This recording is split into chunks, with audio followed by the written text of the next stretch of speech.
This meeting to order. Thanks. Looks like we have the whole crew here, either online, and yeah, for the people that are here, thanks for braving the weather. Our first order of business is to welcome our brand new board member, Pete and Halsey. Close. Halsey. Halsey. Yeah, that's not close. Everyone gets tripped up on that middle vowel, but Halsey. Halsey. Pete Halsey. So Pete, welcome. We are delighted to have you on board, and please tell us a little bit about yourself. Thank you. Like Bob said, I'm Pete. I've been living in Mount Lebanon for about 7 years, a little over 7 years. We moved here in December of 2017, November, December of 2017. I live over in Sunset Hills on Briarwood Avenue, right around the corner from Howell Elementary. My wife and our two kids, Nora and Peter, 7 and 5, and you know, love the town. I'm an attorney, like 90% of the municipality, and my wife's an insurance professional, and you know, just happy to be here, and you know, happy to contribute to the good work you guys do. Fantastic. We can all briefly introduce ourselves to Pete. I'm Bob. We talked via email today. I'm the board president. I also live in the Sunset Hills. I also put 2 kids through Howell. One of them is since graduated high school, and the other one's in 10th grade, but you're in my neighborhood, so welcome. I'm Holiday. I live over in the Martin area. I am the secretary of the Board of Trustees. I have one grown child at home who's thinking of going to law school. Well, like I tell everybody, just know I would never tell anyone not to go. Okay. But you know, just know what you're going, know what you're getting into. That's what I was thinking. I'm Suzanne Wagner. I live at Woodridge, which is a community of townhomes and condos off Connor Road. Oh, okay. And near the Galleria. And I have 8 beautiful nieces and nephews and a 14-month-old great niece. Oh, that's nice. Online folks, who'd like to introduce themselves to Pete? I will. Hi, I'm Marcia Taylor. I how do I describe myself? I'm just finishing my 12th year on the library board. I did 6 and then went off for a while, and I'm just finishing up 6 more.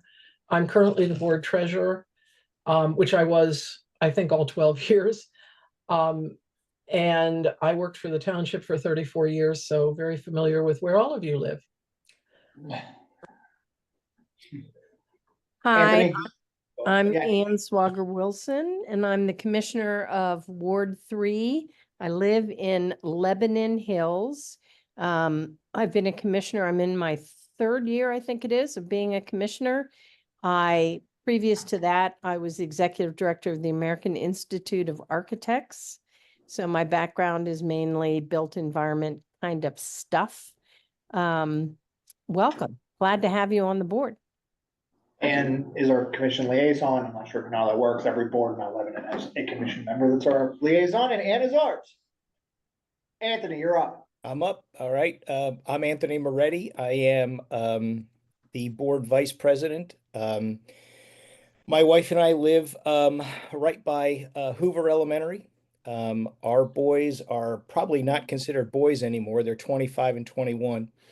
Although, as Nicole reminds them whenever they get a little sassy, I birthed you and I will call you by whatever term I want for as long as you live. Our boys went through Hoover, Jefferson, Mount Lebanon High School, etc. We have been Mount Lebanon residents for, I'm about to do math, which means I'm about to embarrass myself, I think 21 years now. As you are finding the opportunities, especially when they are in single digits, not the weather, I mean the kids, for schools in Mount Lebanon is, well, at least incomparable, well, comparable, but in very few places. So welcome, and glad to have you on board. Thanks. You bet. Kristen? Can you hear me?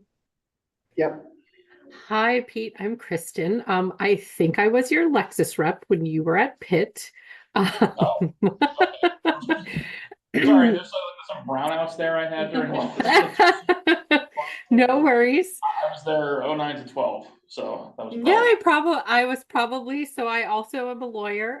I've lived in Mount Lebanon now 8 years. I'm a blood traitor to my family because I grew up in the north. And now they have to come through that tunnel. I apologize for the fact it looks like I'm in a cave. We're actually in the Outer Banks, because we're in the middle of a kitchen renovation and had it with no kitchen. So we escaped here, and now we're in the middle of a blizzard. So yeah, fun times, but welcome to the board. It's so great. You will really enjoy it. Thanks. Okay, great. Thanks, everybody. All right, we'll move on to the approval of consent agenda items. Pete, this is something we do every month. We pack it. All these things have technically need to be approved for the record, and that includes the agenda, last meeting's minutes, a financial report, which we get fuller summaries on at specific points during the year, but other times they're just packaged as part of this in case you want to look over the numbers. And I see the operating budget on here. Is that always on there? In January it In is. January. it is. Yes. So this is where I turn it over to Robin and she Yeah. lets us know So- anything we need to know about these items.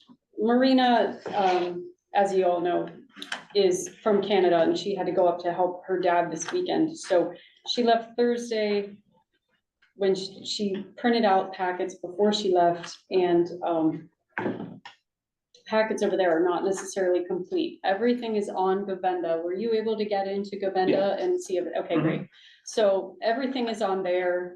Not a whole lot to discuss as far as anything. Does anybody have any questions about any of the financial reports or the operating budget? The operating budget does reflect the increase from RAD and Mount Lebanon's appropriation. And I put a few notes there so you all knew where the numbers were coming from what you had seen earlier in the year. But if you have any questions or want me to clarify anything, let me know and I'll take a stab at it before you vote. Does anyone have any questions for Robin? Do I have a motion to approve the consent agenda item package? I'll make, So moved. Second. I All second. right, Marcia moves, Suzanne seconds, all in favor, say aye. Aye. Aye. Any noes? Okay, we're good, that's approved. Comments from the observers, I do not see any. Comments from the Friends of the Library, you said they had a representative coming, but, okay, we'll move on. Yeah, Harold, he's a very busy man. Comments from the commission liaison to the library board, that means you have the floor, Anne. Fabulous. So I have two things that I want to talk with you about or report to you about. One was that yesterday on Martin Luther King Day, the Civic Engagement Board put together what I consider to be a very appropriate way to celebrate the day. We hosted a number of volunteers at the municipal building and also at St. Paul's Church doing some volunteer activities. Included things like putting together toiletry kits for Pittsburgh Action Against Rape, packing sandwiches at both St. Paul's and at the municipal building for a couple of the homeless groups around town, making Valentines for elderly people at Asbury Heights, which was really kind of a brilliant, well, I thought it was brilliant way to do this because we had a lot of children who participated and that was something they could do and they enjoyed doing. So that was just a sampling of what went on. We had about over 100 people volunteer. It's the first year we've ever done it and we've actually totally outgrown the space of the municipal building and next year have to plan for a larger place to do it and essentially more activities because people found it to be something great to do. And because they could bring their children, it was very popular, you know, letting kids participate. So it was really just a slam dunk. The second thing I want to talk to you about is also the Civic Engagement Board. Many of you may have read on social media the furor about Mount Lebanon not putting a menorah up in Clearview Commons.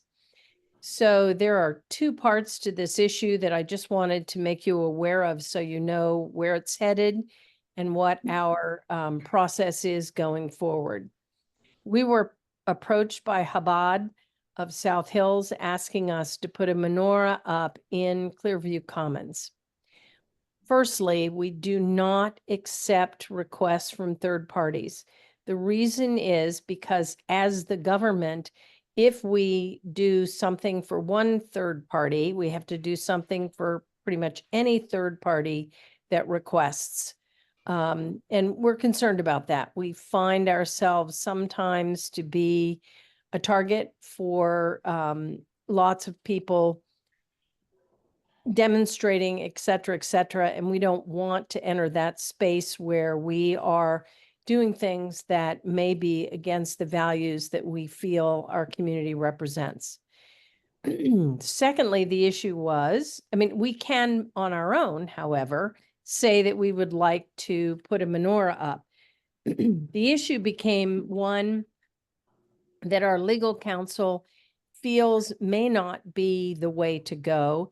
He has studied the case law about menorahs, Christmas trees, Santa Claus, any number of symbols, and feels that we should not be showing religious symbols, which, believe it or not, Christmas trees are not considered by the law. Okay, that doesn't mean that we don't consider it a Christian symbol, but the law apparently has ruled it to be part of the commercialization of Christmas.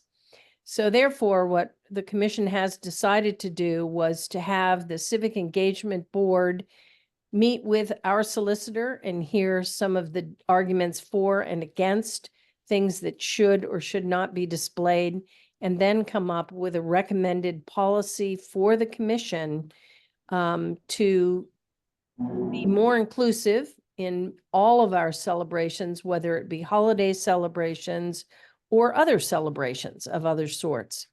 So that's something that the Civic Engagement Board is starting at their February meeting. And I mean, we look forward to hearing what they have to say. Now, again, the final decision on anything rests with the commission, but we really rely upon our advisory boards to bring their knowledge and their experience to these kinds of issues and give us good advice. So, any questions, concerns, thoughts? Go ahead. It's, I understand that there will be a large contingent of the public speaking at the February 5th Community Engagement Board meeting. Mm-hmm. Yes, we do have comments from the public at every meeting.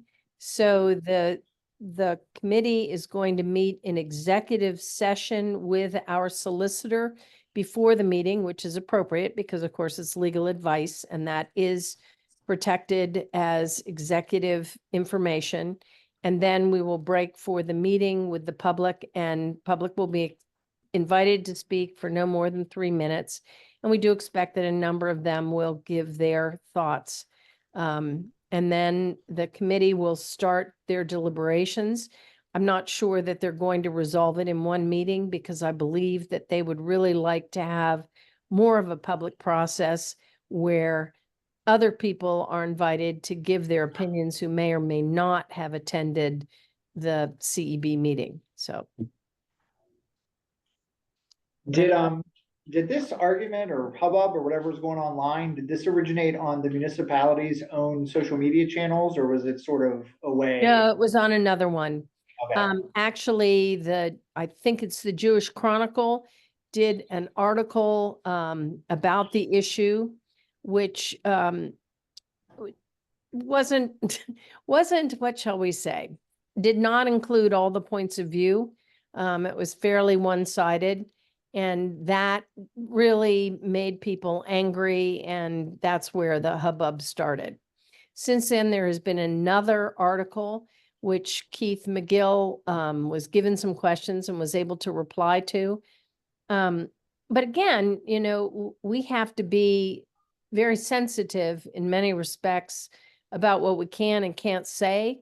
And so oftentimes, I find that the press is kind of egging you on and wanting you to say more than you possibly can.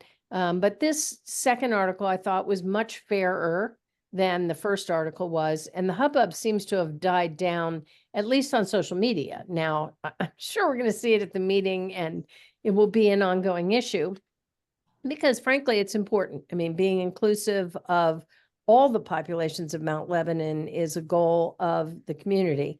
And so handling that in a positive and open way so that people can see what we're thinking about and give their input, I think is important. Any other questions for Ann? Thank you, Ann. Welcome. Okay, we'll move on to my president's report. I see Robin has the director evaluation on here, so it's that time again.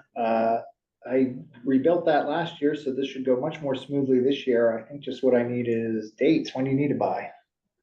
What's our, you don't know? I know it says in the bylaw. No, it says somewhere in the bylaws or somewhere when we're supposed to have I that. don't know if there's a date in the bylaws. It just says that you have to No, there was a date I was. I working already against last received year. my evaluation from Keith, from the All right. municipality. We'll have it so by the end of March. I think it was somewhere around that time Let's last see. year. Maybe it just says we need to do it once a year.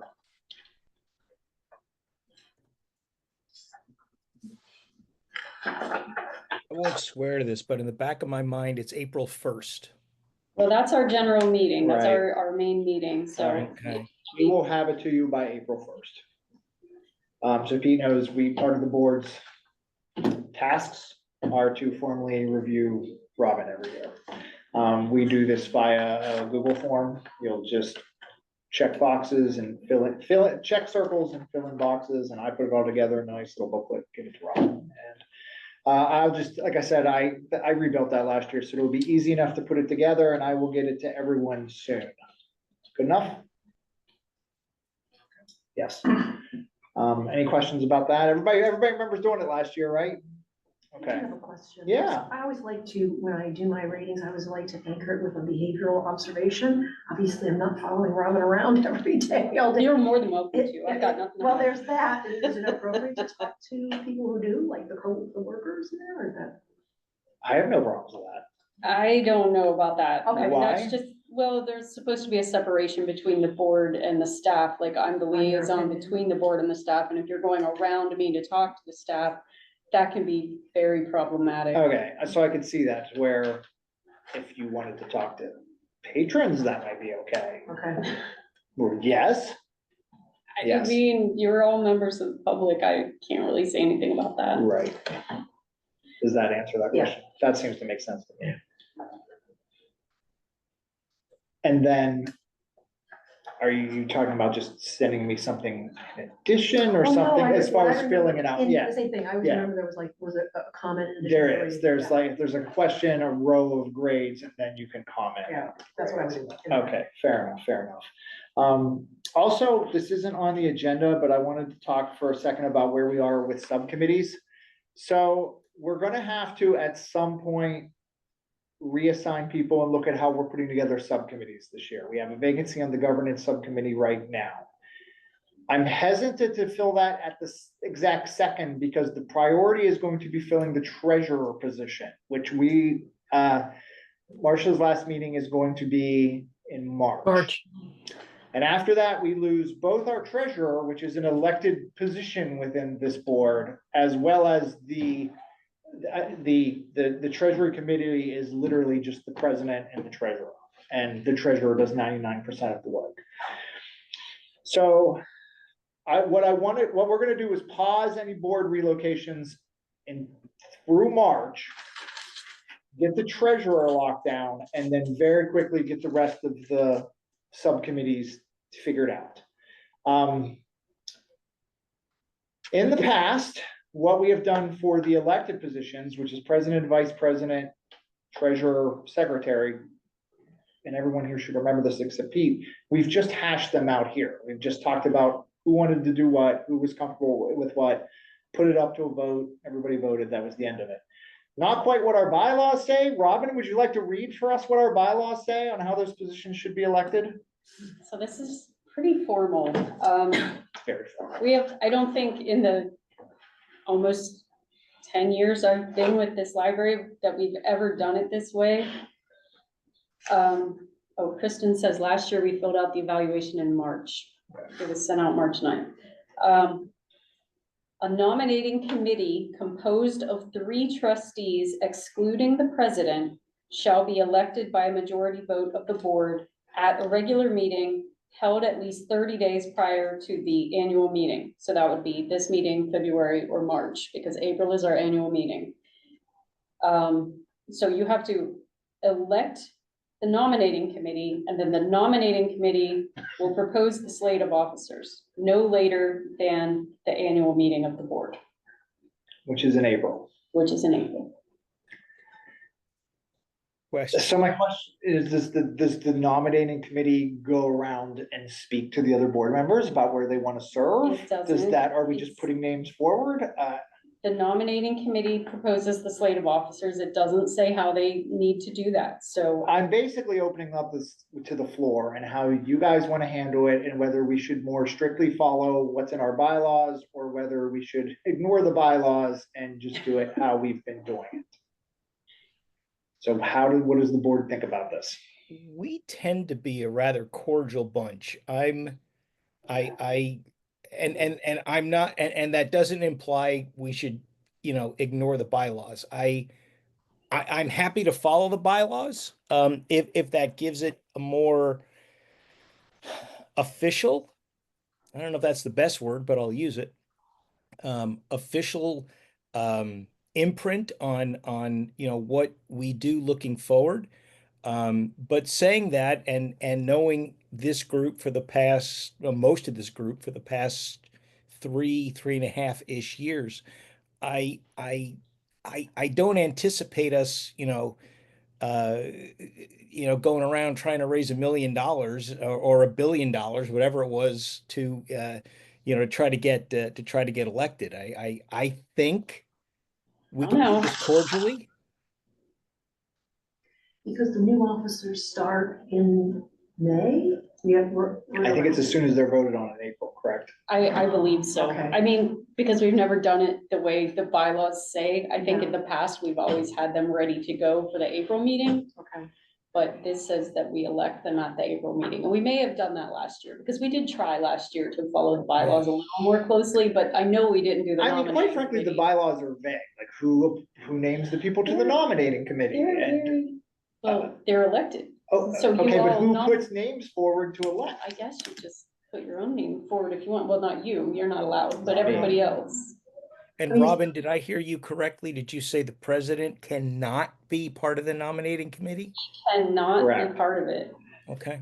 Which quite frankly lets me off the hook and I'm happy to pass the ball. But, so in my head, we come to the April meeting with a firm idea of what names we're putting forward for the elected positions, president, vice president, secretary, treasurer. We're voting on it at the beginning of that meeting. Those positions take effect at the beginning of that meeting. And then by the end of the meeting, everybody's been reassigned to proper subcommittees to serve the rest of the year. Right, and that is your prerogative because you can Yes. appoint all committees except We're- the nominating. We're, committee. right, we're gonna figure it all out that day, and I'm fine with all that. The question is how we get to the point where we're putting forward the 4 elected, whether we wanna go this route. I mean, I'm okay doing it. Is it okay with everyone if we come to the next meeting and settle on 3 people to work as the nominating committee and elect them? Sure. I was gonna say, what if you made, the nominating committee 3 members who are going to be the secretary, vice president, and treasurer, and not the president? And then, We may not know who those are gonna be though. What if you use your nominating committee to be those people that have been on the board the longest? So that they have some idea of That's a what good it point. is, the job is to be done. And I mean, they don't necessarily know everyone on the board, but typically you don't put, sorry, Pete, the newest person in a leadership role because they're brand new. You usually give them a year. Great. I had no intention of coming in for a palace coup. So. I think that's an excellent idea. My only question is then, would Marcia want to do it though, considering Marcia's going to be cycling off because Marcia's by far one of our longest serving members, but she's also the one that's going to be gone in 60 days or 90 days. So Marcia, would you be interested in doing this in your final months or just passing it to, I guess it would be Anthony, Kristen, and Holiday? This is like my end of my first year. Turnover. I'm torn. Basically, you'd be able to help to pick your successor. Do you want that power? The problem, I'll do it if that's, but we have to have a committee. I'm not going to chair it. I mean, I'd be on it, but you know, I guess the idea of going through following the bylaws is probably a good one. But right now, we have, 6 known board members, one of whom just came on. So we have 5 people to pick from because you're not going to pick, sorry, Pete, but you're not going to pick the newest one and you're not going to pick my replacement for board position. So you've got 4 officers and 5 people. I don't know that we have a hell of a lot to nominate. And you sort of are out of it. Our current president is, unless he drops down to some lesser position, is also off the table. So it's a matter of 4 people drawing straws. I mean, it's not like we have a huge group of people to pick from right now. Yeah. And I frankly don't know which of the 4 has the least bit of financial experience to be able to put in the position of treasurer. The other 3 positions are not going to be a problem. What we're talking about is appointing a subcommittee who's going to basically talk to everyone here and figure out who wants to be treasurer and who is best suited to be treasurer for the next term. That's what we're talking about here. Because we need a treasurer and we're not going to have one come April. So our 3 longest serving members, if Marcia is agreeing to do it, are Marcia, and then it's some combination of Anthony, Kristen, and Holiday, but which one of you 3 is newest? I feel like Kristen and Holiday came on at the same time. They did. Okay. I'd have to look to see who was first. Duel at sunrise? You know what? Whoever's oldest, I don't know. This is what I'm gonna do. Holiday, Holiday, here's what I'm gonna say, Holiday. Whose birthday is closest? Holiday is our secretary and already an elected official on the board, so I think it would be better to put Kristen on the nominating committee. But you can't say. No, that's not true. Someone else would have to say. No. The bylaws just say I can't be on the nominating committee. That you can't appoint anyone for the nominating That committee. does not say that. He's making a suggestion. He's not making an appointment. How about this I think all of us are circling the same issue at this point. What if it is Holiday, Kristen, and me? I wouldn't even know what, we're looking for a treasurer? Yeah, If Marcia wants to do it, I'm comfortable. I'm with- perfectly I have so much going on this spring, the next 3 months. I'm perfectly happy not doing it. If I mean, take my Anthony's suggestion. my Okay, preference is to have Marcia on it, but I also don't want to put her in the, what's the right word? Oh, you want me for one more thing? Okay. Not that she would say it that way, but if we're technically following the bylaws, here we are. I'm perfectly happy doing it, but somebody's gonna have to help me articulate the questions to ask who's left for that position. So Marcia, do you have like a general description of what the treasurer does that is written It's down? probably the only description we have that I know of is probably in the bylaws. Yeah, Okay. it's a paragraph. It's not this. Okay. Yeah. so So you were about to make a motion, Holiday. Do I you was, still want but- to do that? But it would go against Marcia's desires, and I don't wanna do that. Okay. I can go either way. I mean, I could, it's not going to be a complicated list of questions. I mean, we aren't going to, I don't think we're going to find someone on the board who has a high level of financial, I'm a CPA, we're not going to find another one. It's basically, I think it's a matter of interest as opposed to financial expertise. Because I'm not sure anyone has difference different skills. This subcommittee would definitely, they're gonna be tasked with talking to me, making sure I'm interested in still being president. Talking with Holiday, even if you're part of the subcommittee, to make sure you still wanna be secretary, Anthony, and then, figuring out if anybody wants to move around, if there's any interest in non-elected position board members to assume one of those elected commission positions, that's basically gonna be the job of this 3-person committee. Okay. So we don't have to vote on this today. We can vote on it in March or in February. We have plenty of time. I guess just be thinking about it and we will readdress it next month. I think there's a valid point with us being a small group numerically, that it's not like we're gonna be sifting through 20 or 30 people who might be interested. And we are a collegial bunch. And so I think that means if we did punt to February, I don't think we're gonna have any friction in those 30 or 60 days, depending upon which time window you want to look at. We have plenty of time. We're just trying to get, again, at least the years that I remember, it was just a matter of us sitting around this table being like, who wants to do what? And do you want to be president? Do you want to do this? Say, everybody raise their hands and we have we're trying to make it a little more official. At the same time, I just want to make sure that treasurer position gets filled with someone who's at least reasonably enthused to do it. So everybody. Well, why don't we table it? Why don't we table it for a month? And then also in that same period of time, for the people who are not new on the board, excludes one, and just put out the question, is anyone interested in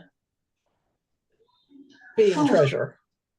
Well, I mean, if Kristen and Anthony are okay with being on this nominating committee, let's just be the nominating committee, and that's what we'll do. The 3 of us will do. We'll talk to you all in the next month or 2 with those kinds of questions, and we'll bring our nominations to the March meeting. Or the April meeting. I mean, I don't mind if you bring them to the March meeting, so we can start lining them up, but the April meeting is where we're going to vote. Okay. I'm totally fine with that. Marcia, are you fine with that? Yes. So you're off the hook, Marcia. So we need a motion and a second for the nominating committee to consist of Okay, I move that the Anthony, nominating committee Kristen. consists of Anthony, Kristen, and Holiday. I second. Everybody in favor, say aye. Aye. Aye.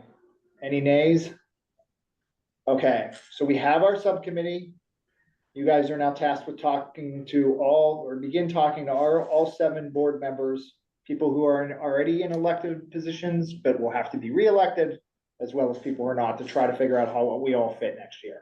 Once we are comfortable, we have a slate of officers going into the April meeting, and once we are comfortable, we have a treasurer going in the beginning of that meeting, then at that meeting, we're gonna sift out subcommittees for everybody. And there I'm speaking about, we talked a little bit about this in the email. There's a governance subcommittee, a fundraising subcommittee, and a finance. So everybody good? Great. That was my longest president's report ever. Robin, it's finally your turn. Okay, I'm not gonna say a whole lot except to explain to Pete how this works with the director's reports.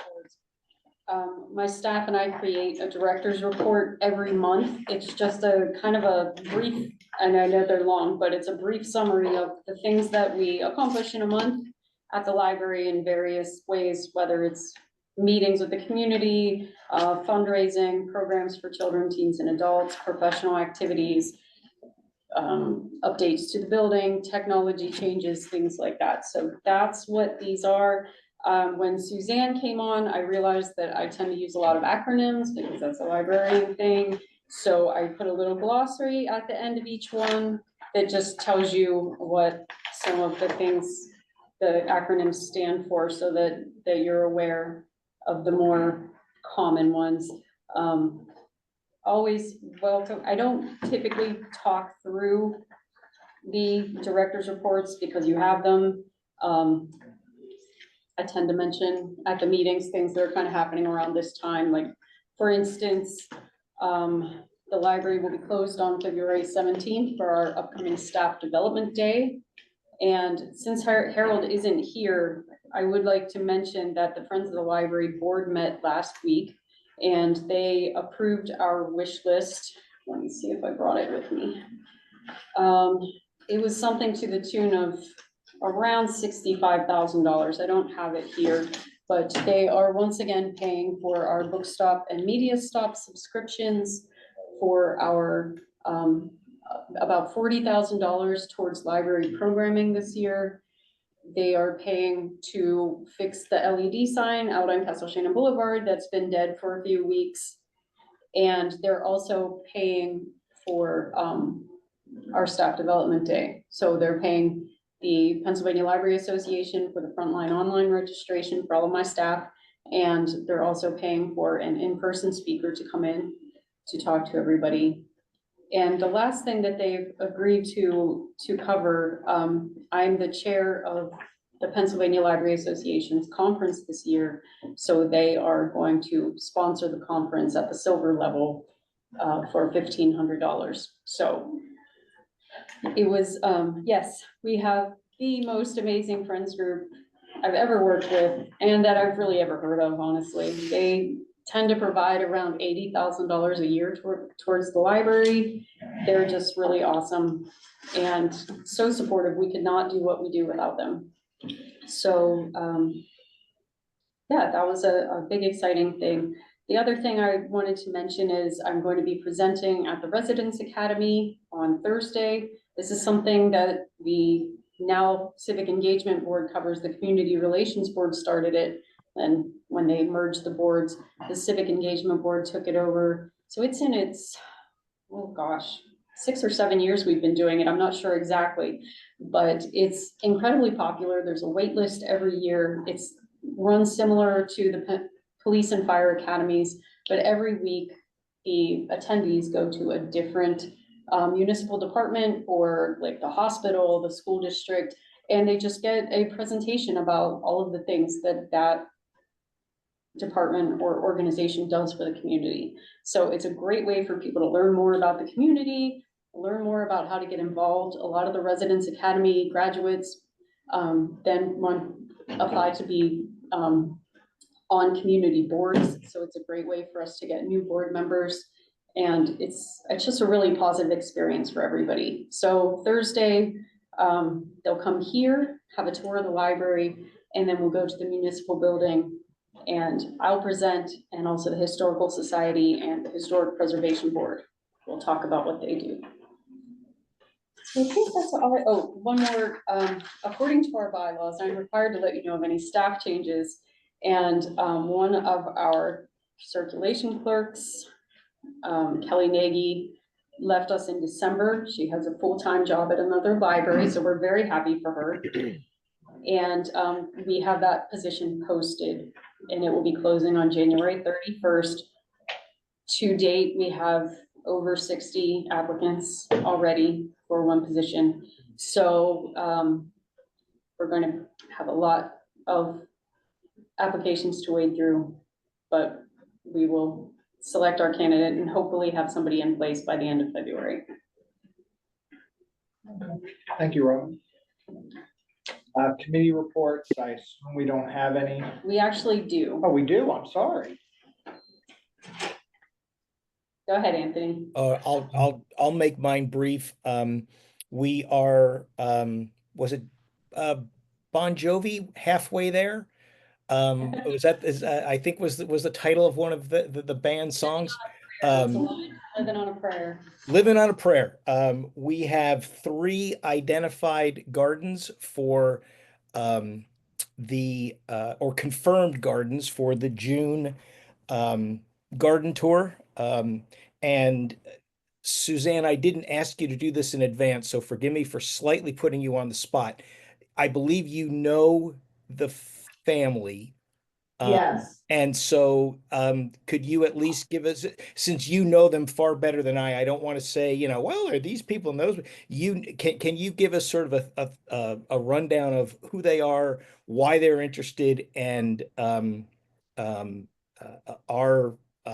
what's the word I'm looking for? support for making them one of the gardens? Dave and Charlotte Stevenson have volunteered their garden. They believe in the library, believe it's an asset to community. And I asked Charlotte. And they are very community minded. For example, they made a donation to the Mount Lebanon Fire Police Department to purchase a drone. That was several years ago. And they're very community minded. They've just done an extensive redo of their backyard. And to call it a yard is an understatement. It's a paradise back there. And they just want to help. I told Charlotte it was one of the main ways the library raised funds, and they would like to help out. And so it sounds like they've signed on, and that's wonderful. Yes, thank you so much for making that connection. And so I will make a shameless plea, as I often do. If you have friends who have gardens that deserve to be seen by a broader audience, now is the time. I know it may seem odd in the coldest, literally the coldest day of the year, and probably the coldest day of the year, to be talking about gardens in at the end of June. But if there are people please encourage them. Marina shared the other addresses of the folks who are on board. So as I said, 6 is the minimum. 7 really gives us a little bit of flexibility just in case something odd happens to any one of the families, or they're unable at the last minute to participate. So we've got 3, and if we can get a couple more locked in soon. Marina loves many aspects of her job, but what I've come to notice over the last couple of years or so is that she has a soft spot for the garden tour. And that's not to say that she doesn't for the other roles that she undertakes, but she really wants to see this garden tour be a big success each year. In the next probably 2 weeks, she and I and a couple of others may get together just to sort of hash out some questions about the garden tour. None negative, none problematic, but it's the right time to do so, even though 6 months away might seem like might seem like too much time. But for preparation purposes, it's really spot on. So if you know anybody, please do what Suzanne has done. Just have them get in touch with Marina. That's the easiest starting point. If they get in touch with me, I'll be sure to include her in a follow-up email, just so she's part of the conversation as well. So that's what I have. All right, thank you, Anthony. I do have a question. Go ahead. I read in the materials that she had put out a call for 21 gardens and had 6. And now I'm hearing 3. It was in the last. I read that too, Holiday. 3, when I say confirmed, what I mean by that is, I don't want to say like locked in stone, because that sounds so like harsh, but 3 folks who have given her whatever sort of final confirmation she needs. She has contacted many people.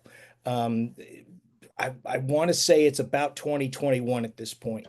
But the tentative approval versus the yes, I'm in is a little bit different. So let me look real quick here, checking my my email. I want to see the note that she sent. Where is it? Here it is.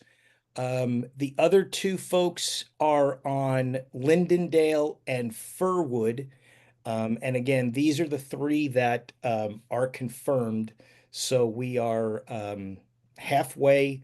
If the other 3 or others do line up and say yes, she will let me know, and I can therefore make sure everybody else knows.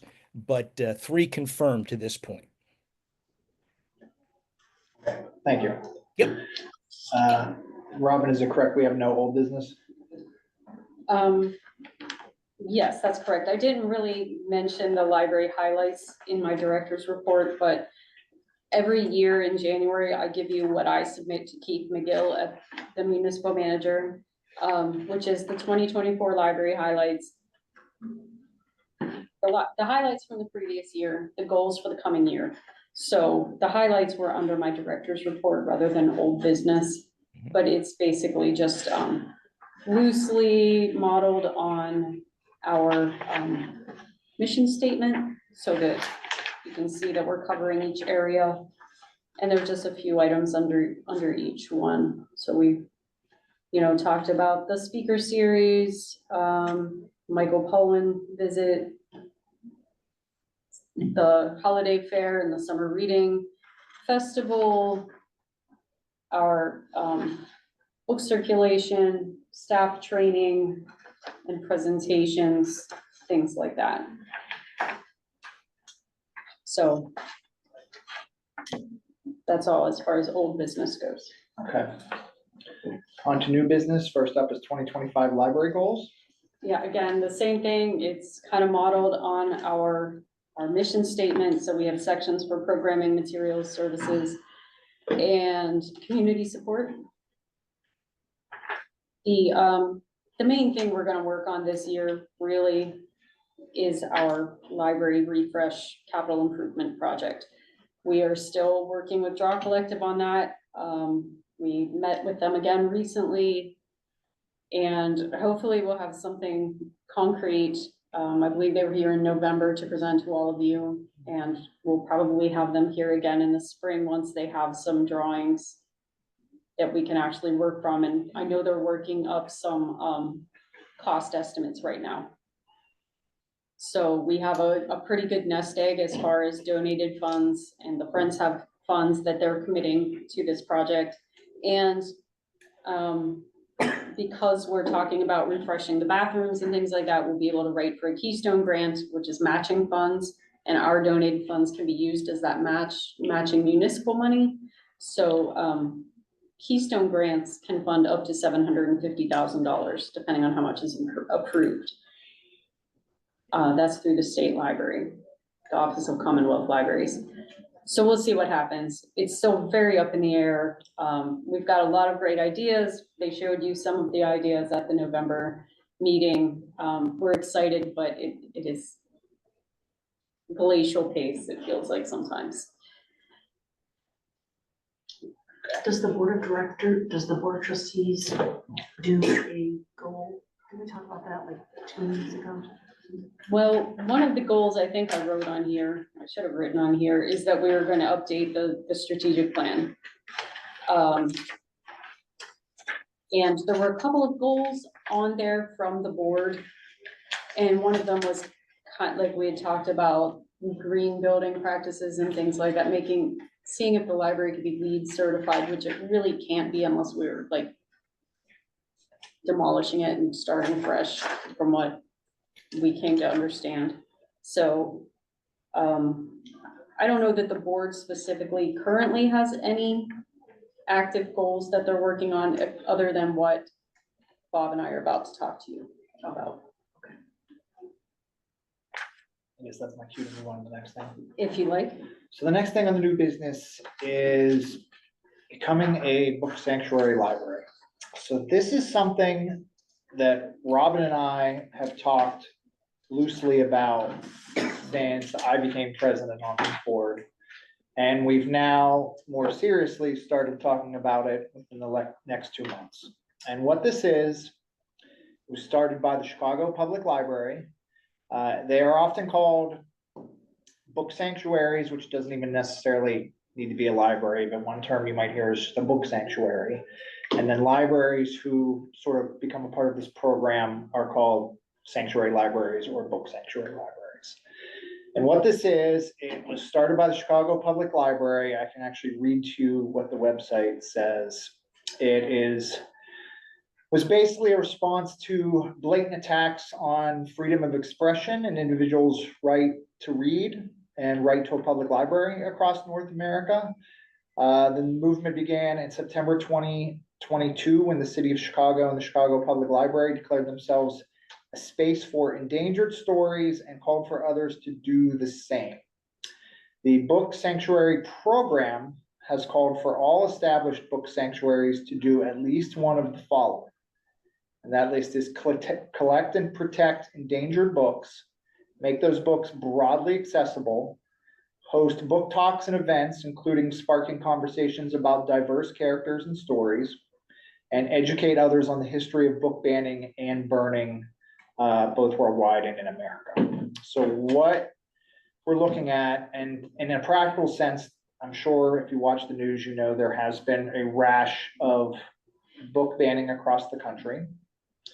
And we have libraries across the country who are at most pushing back a little bit and at least saying, we don't do that here. So Robin and I both have some interest in turning this library into a book sanctuary library. We believe it would make us the first in Pennsylvania. Is that correct? I mean, I'm not 100% sure, but as far as I know, there are no other book sanctuary libraries in the Commonwealth.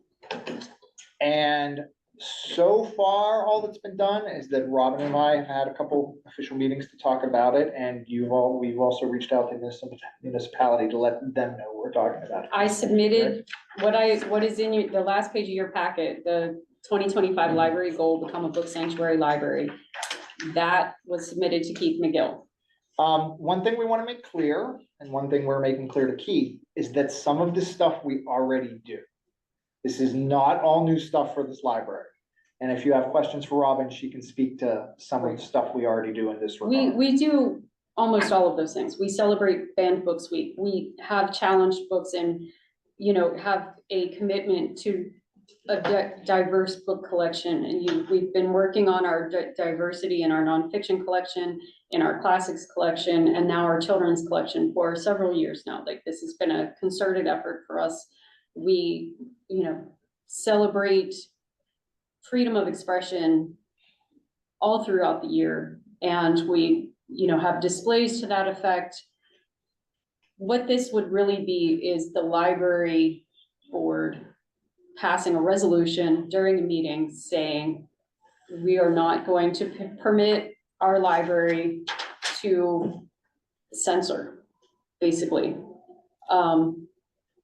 It ensures we'll still follow the procedures of our request for reconsideration process that's in our collection development policy. It's not that nobody has the right to question what we do. That's not what this is at all.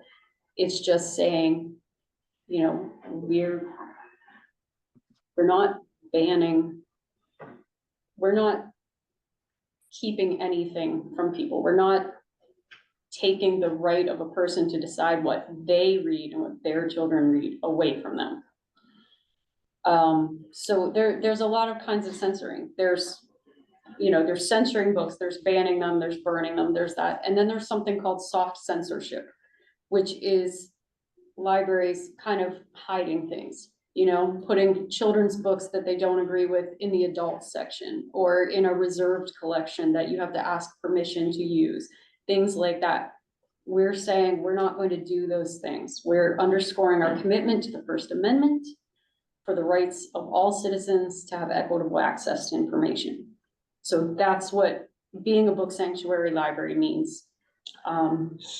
So largely what this is, it's not necessarily adding the things we already do. It's rebranding it to some extent and then making some sort of official proclamation, both our board and the commission, I believe. If ideally the commission would be on board and follow suit. That this is what we are now and this is what we're doing.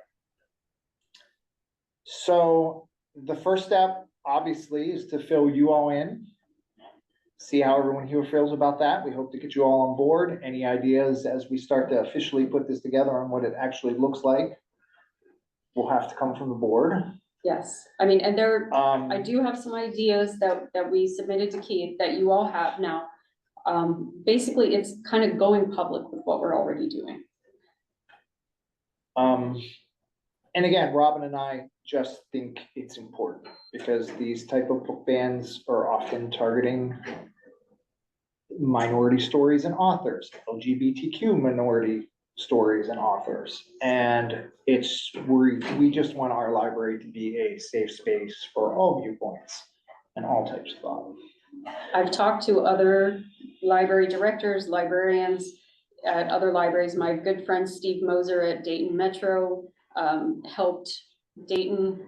He led the committee that helped them become a book sanctuary library. I talked to the director of the Paris Bourbon County Library in Kentucky. It is the only library in Kentucky that is a book sanctuary library, and he's branded it as a First Amendment rights library. So rather than a book sanctuary, he calls it a First Amendment library, because he says in Kentucky, they're all about confirming their commitment to the Second Amendment. So his library confirmed their commitment to the First Amendment, and the freedom to, you know, free speech and all that. And this is a good place to point out, like book sanctuary libraries, it's not official. It's not an official, yeah, It's not an application. right, it's nothing you apply for, that There's you no go into governing some sort of body. date, yeah, no Yeah. governing body, you're not in a database, it's just the unified idea that all of these libraries across the country have banned under. Yeah, That that started- does it, and that name that you proclaim is defined by those actions that this library actually already does. Correct. Okay. Anne would like to. Say And something. I just wanted to add that the Civic Engagement Board is pursuing a welcoming city brand for the municipality, and I think this goes hand in hand with it. I think that recognizing the diversity of our community, the diversity of opinions, and the ability of people to be able to read about diverse opinions that may or may not agree with their own is very important. I'm very much behind this, 100% behind it, and I'm happy if you all agree to push it on a commission level. thank you, Ann. We will definitely want you to do that when the time comes. I know my goal is, I mean, assuming you all reelect me as president, which I hope you will, since I would like to keep doing this for at least one more year. I mean, I would like to get this done by the end of 2025, to have this done in the books and for us to be able to promote it by the end of the year. That's the hope. That's my hope. Is that where we were at, Ron? Where we would do? There are two big like weeks that we were talking about. National Library Week is in April, and then Banned Books Week is in September. And we thought if we could make this announcement during one of those weeks, then that might be, you know, pretty special. I don't know that any of our board meetings align with any of that. Like if we would call a special meeting just to vote this in during one of those weeks, or if we would just announce it during one of those weeks. If, as I said, the board comes to a consensus and agrees that they all want to work on this together. And the board could potentially approve this very, very quickly, I'm hoping, that where the time is and sort of like the ramp up to the announcement, how we're gonna promote it, right? And that's the sort of thing that might take a little bit of time. So I don't know if April will be too quick, but maybe not. It depends on, like you said, whether or not people are on board and how quickly. I do want to talk to, I did not bring this up in front of the Friends Board because I wanted to talk to you all about it first, but I'm going to talk to them about it next week. I want to talk to the Allegheny County Library Association. I want to talk to my library staff. I've mentioned it to a few people, but I haven't made any kind of announcement that we're pursuing this, obviously, because it's the board's decision whether or not we go further with this. And again, it to some extent it's branding, but if we decide to have a banned book display or put together some sort of program about books with LGBTQ themes, there are different things we may just choose to do over the course of a year as far as programming or whatever, that then can fall under this umbrella of, Yeah. we're doing this thing, so this can be branded as part of our book sanctuary status, which I think would be very nice. So programming is included as well as It books. can be, for sure. Yes. I read this, I jotted down some notes. Are we currently banning books? No. No, We're I not mean, currently banning books. no. What would the library gain by having this designation? In other words, what would the library be able to do that we're not already doing? It's more of a public statement of expressing our belief in the importance of the Freedom of Information Act, the Right to Read Act from the the American Library Association, and the First Amendment. And it's something that the more libraries stand up for this thing, the fewer problems other libraries have. And our library is uniquely placed in a community that really believes in what we do and supports us. And if we can't do something like this here, the other libraries in Allegheny County, in Pennsylvania, they don't have a chance. And there are libraries in this county that are threatened on a regular basis. There was a huge situation out in Ligonier, not Ligonier, closer to Harrisburg. I never remember all the names of these towns, but you know, a drag queen story time caused like a huge problem and major loss of funding for a public library in Pennsylvania. And this just happened within the last year. I mean, this stuff is happening. There are board members that are being elected to library boards because they want to limit people's opportunities for getting books. And we don't want to see that happen here. And by making this statement, people will know that when they're applying for this board, they're going to be helping us fight for those rights for people. So it's Yes. supportive of other libraries in the state who are, you know, fighting this fight more than necessarily we are here. Yes, It also indicates to our own patrons, all of our patrons, everybody who lives in Mount Lebanon, that, you know, you are welcome. And Yes. that we are not catering to a specific section of our community at Mount Lebanon Library. We are catering to everybody. how many, Robin, maybe you could answer this. How many book challenges or programming challenges do we get about each year? Our specific library, Yes, as far as formal challenges, very few. Most people don't want to go to the process of actually filling out the form.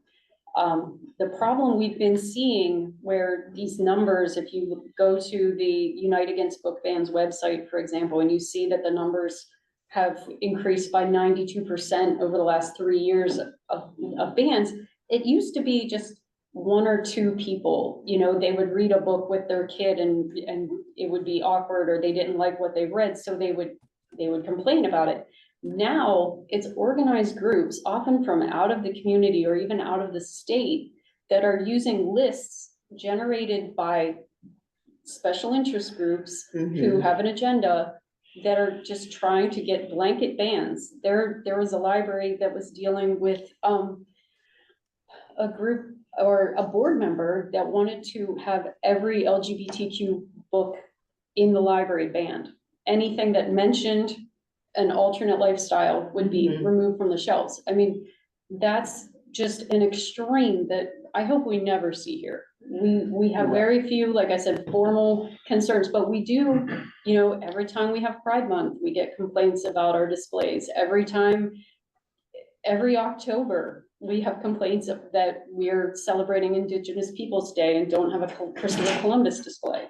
We have an Italian American Heritage Month display, but we don't specifically mention Christopher Columbus, so we get complaints about that. Just, there are all kinds of people that are unhappy with the things that we do, but there are so many more that say, this was wonderful, this is an amazing display, this is an amazing program, so glad you're offering this. And Robin and I had talked because, like she says, we don't have a lot of these kinds of issues or these kinds of challenges. I at didn't this think library. so. And so we had briefly discussed, you know, is this worth it? Because it could potentially put a little bit of a bullseye on us a little bit. Just, you know, we're making an announcement that, like, even though we are already doing a lot of this stuff, like, hey, this is stuff we do here.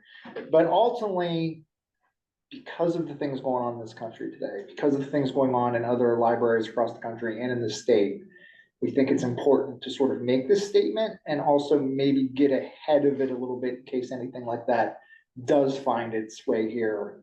It's like, no, that's not what we do. So if we were to adopt this designation, a resident taxpayer could still launch a, Absolutely, we Yes. would still have the form on our website, we would still Okay. have that procedure, Those things would not change at all. no. and the most important thing to me could we continue to have the policy that I believe we already have in place, that you and your staff require that a youth under the age of 18 would need parental consent to have a library card? That is currently our policy, yes, and the board has not elected to change that. Okay, And in fact, I believe that's one of the policies we just updated, right? Wasn't it? So it's. I believe I don't so, think it would be. yeah. I don't think that was in there, but when I met with Robin, when she onboarded me, Okay. we talked about that. Yeah, the important I thing don't to remember. remember, we are not in loco parentis. We do not, like a school district, we do not act on behalf of the parents to make decisions for the children. That is up to the parents to decide what their children, and only their children, read. Yes, okay. Then that's how, I'm on board. Okay. Does anyone else have questions or concerns? I don't have a question or concern. I just wanted to say that one event that is going on in Mount Lebanon on a yearly basis, I think this will be the third year for Lebo Pride's event, Robin. And Yes. they do have a drag queen story time. And believe it or not, it's filled to capacity. I mean, it's just a huge draw. The children don't care, I don't think, who's reading the story. They love story time. So No, I we was do really have kind of staff. amazed by it, right? And we do have staff to represent the library at the last two, Yes. since they've gotten their 501c3 designation. We've had staff attend those events. Yeah, it's very family oriented. It's kind of, it's really amazing. I thought there would be perhaps some pushback. I don't ever know. You know, I'm just always amazed by the variety of opinions that occur in a community, but it's extremely well received. It's kind of mind blowing, and you know, lots of kids' activities and filled to the gills every time that we have it. So we don't have it. I shouldn't say that. Lebo Pride has it. It's not a Mount Lebanon sponsored event. One thing that I would say, and I'm in favor of the idea, so don't take what I'm about to say at all as being a concern. What I hope we do though, if we seek this designation and we choose to get it, one thing I think we need to do is ensure that any event that we do from the library perspective that is associated with supporting the book sanctuary ideas, that gets included. That, you know, as a book sanctuary library, we, et cetera, et cetera.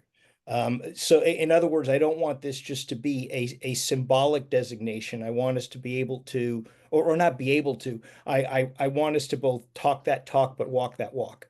And to be able to say that, look, we sought this not as some gesture to a particular group or against a particular group, but because we believe it. And because we believe it, you're going to see it front and center in what we do. That's my thought about it. Marcia, I think hand is going up too over there. Yeah, it is. Let me say up front that I firmly believe in doing it. However, I really think we have to be careful in how we publicize it. And I really wish to hell they hadn't used the word sanctuary, because I think the minute you use the word sanctuary right now in this country, it raises a lot of people's, you know, we've got sanctuary cities and I wish they had picked some other word. So I think we have to be very, very careful in how we publicize it. I wish we could call it something different and still go ahead and do it. I'm just very concerned because I can almost see people who may not have come out of the woodwork, coming out of the woodwork because they think there's something going on, it's sanctuary. It's got such a bad connotation right now. And I just think we have to be very, very careful in how we do, what we do, etc. And I think that needs a lot of thought by the board going forward. I am going to be intimately involved in whatever messaging we do, and the board the board in full will as well. We're not going to be sending anything out to Mount Lebanon Magazine, to anything, without making sure this board approves it, and you know, at least the majority of us are on board with what's being sent out. So I definitely will take that to heart. Pete? Yeah, I certainly don't need to be convinced of the importance of this, so you have my full support with this. But I think you mentioned before, Robin, one thing that I would be interested to know is what your staff says about this. I think I have an idea what they're gonna, where they're gonna come down on it, but if there are issues, it's gonna be you guys gonna be the ones dealing with this. Right. We can go home, you guys work here. Well, and that's So one of the if things, there are concerns from them, Right. I would be interested to hear them, though I think I can predict where they're gonna fall on this. the ones I have spoken to are on board. One thing we did during COVID when we were at, all the different crazy things we had to do to provide service during COVID, we created talking points for the staff. And we taught them how, that it's very important to pass things along. There are certain things that are just beyond your pay grade that you don't have to deal with. Don't get into arguments with people, don't accept abuse, just pass it along to one of the administrative team to handle, people that are upset. So it would be more of the same kind of thing with that, because it is the clerks, the circulation part-time clerks that get the brunt of an angry patron's first response. Yeah. Any other questions? I think Kristen's the only one who hasn't commented. Kristen, anything? I'm all in, almost to the point where I think, to flip Marcia's very, pertinent concern, flip that around, be a sanction, let the people that are going to be mad about it, be mad about it. And, not to bring, I'm having a very hard time with the world right now. And like, for us to be out there and saying, this is who we are, this is who Mount Lebanon is, I'm all in. So yeah, that's, and again, not to say, I don't think Marcia's absolutely right. Unfortunately, when people see and hear that word, but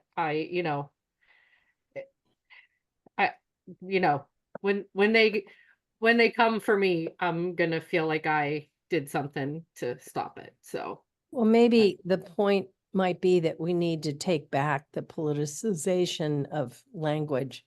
I think Marcia's point is extremely valid. I also Yes. think that the way in this country we have politicized on both sides, I might add, certain language is disturbing and distressing. And perhaps we ought to, as individuals, start taking back ownership of the words we use, explaining them and pushing back.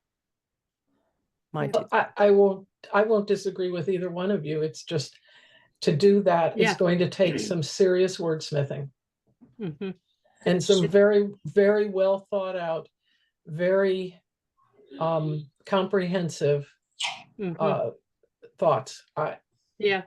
So speaking on the wordsmithing, as far as voting on this as the library board of trustees, does the board want Robin and I, like, is just the notion of doing this enough to vote on, or do we need to assemble, some sort of basic statement to start from for us to vote? And we're not voting. It's gonna I be next week. But think, what does the board need to be comfortable with to actually have in front of them to vote on this? As far as then Robin and I taking the reins and running with the messaging and running, how much do you guys want to officially vote on before it becomes something we can move forward with? I think Pete made a really good point, and that is that my opinion, I don't think we should do anything formal until we know with 100% certainty that we aren't putting Robin and her team in, not literally, but figuratively, the firing line. I Might be agree. literally. Yeah, I mean, I agree with what he said. I think Robin's staff is going to say, yeah, we're behind this. But I think until they have an opportunity to say through her to us, yes, we're on board with this. That would be my only suggestion, to pause the brakes or to tap the brakes now. I think it's perfectly acceptable and appropriate for Robin to go back to her team and say, hey, listen, the board discussed it, they like it, but we want to make sure that all of you feel the same way, because I think it was Kristen, but someone made a really good point. At the end of the day, we kind of go home. It's all the folks upstairs who are going to catch the grief on a consistent basis. My But what if 2 we do cents. Robin will talk to her staff some more and gather that information for the board. And I will also put together something that's on a sheet of paper that's a little more formal of what we're Yep, talking yep, about, yep. as opposed to me just sort of off the cuff going through it tonight. Yeah. And we can bring those two things to the February meeting. How does that sound? I And also think you have to include the Friends of the Library. They're very, was about to they're say the very same thing. important, and Robin had already brought them up as a group that should weigh in with their feelings, Yes. opinions, advice, consent, etc. I think all those Yep. players need to be involved. And you took the words right out of my mouth. That was going to be the next thing I was going to say, that on top of the staff, the friends, that's more than just a title for who we are and what we do. And again, I think all of us presume we know what they're going to say, but I think it gives us, I'll use the word credibility. I don't know if it's the best one, but I think it gives us a heck of a lot of credibility. And I mean the library, not the board. I mean the library. If we say this has the backing of X group, Y group, and Z group, all of which are intimately involved in the day-to-day operations of this library.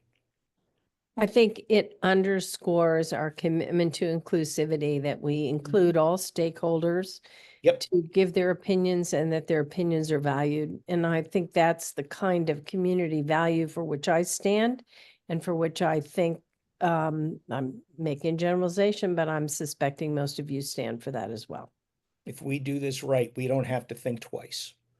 And we don't have to go, ooh, maybe we should have done this, maybe we should have done that. And Bob, I say all this, please, and I'm saying to you directly, but to all of you, I don't want my words to and all be interpreted as, oh, he's trying to back away from this. I'm not. I want to.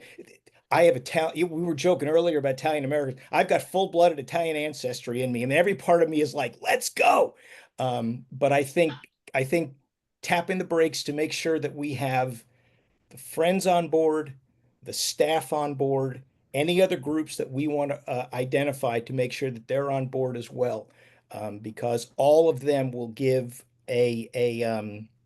again, I'll use the word credibility. I don't know if it's the best one, but they will give credibility to what we are seeking to do. So what I think, within the next month, before the February board meeting, I have our staff development day, so I can present to my entire staff all at once, rather than just talk to each of them piecemeal. And there will be a Friends Board meeting, so I will present this at the Friends Board meeting as well. I would also, in that time, Anne, like to meet with you and Keith McGill before I ask to be put on a commission discussion session, which I'm guessing would probably be maybe in March, and then also possibly the Civic Engagement Board. I think in that March. sounds wonderful. Civic Engagement Board, probably March, because February is tied up with other issues. And Keith and I, it's more his schedule than mine. I'm retired, yay. So I'd be happy to meet anytime. Okay, great. One idea, I noticed commission has public hearings when they're about to vote on something. Should we publicize that we are about to vote on this and see if we get any residents come to our meeting to make Well, comments? The commission would have to, right? The commission, yeah, they're under a different set of rules. Right, I but would we do publicize all of our agendas at least a week before the meeting. So Okay. anybody looking would see Book Sanctuary Library on our agenda. And Okay, we always have public comments section of our meetings. So okay, we are covered that way. okay. I Which quite also would add that typically I mean, well, a public hearing is different because it's, you know, governed by the laws of what we have public hearings on, it's municipality, but if you're talking about public engagement, which I think Suzanne, I'm sorry if I'm taking words out of your mouth, but I'm thinking that's what you, about what you were speaking. I think public engagement is always of value, but needs to be managed in the sense of being put out so that the most people see it, and that the way we receive comments back is something that we can manage. You don't want to, you know, worst case scenarios, stir up some kind of beehive where, you know, we've got people picketing the library. Now, I can't imagine that would happen, but whatever the case may be, I think those things would have to be considered. Robin, you and I can talk about that offline if you'd like, only because I've done some public engagement stuff in my past. Yeah, sure. Yeah, that's the kind of thing I want to talk to you and Keith about, basically worst case scenario and, you know, just making sure that we're covered.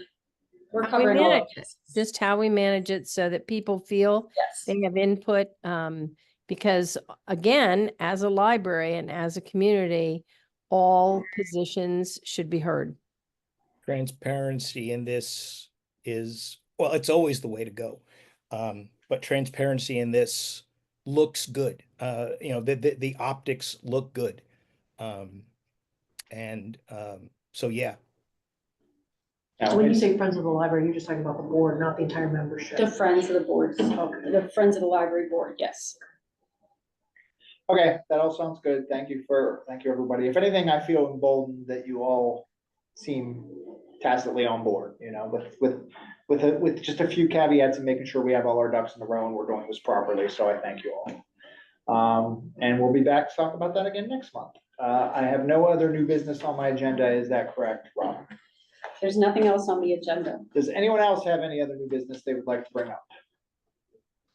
Before we adjourn, Pete, you have any questions about anything that you saw that happened here today about how we conduct ourselves? No, I'm good. Excellent. Well, just like we started the meeting, we'll close it by again welcoming you. And it was a pleasure to have you at this meeting. Okay, we will adjourn the official part of this meeting and you can end the recording, Robin.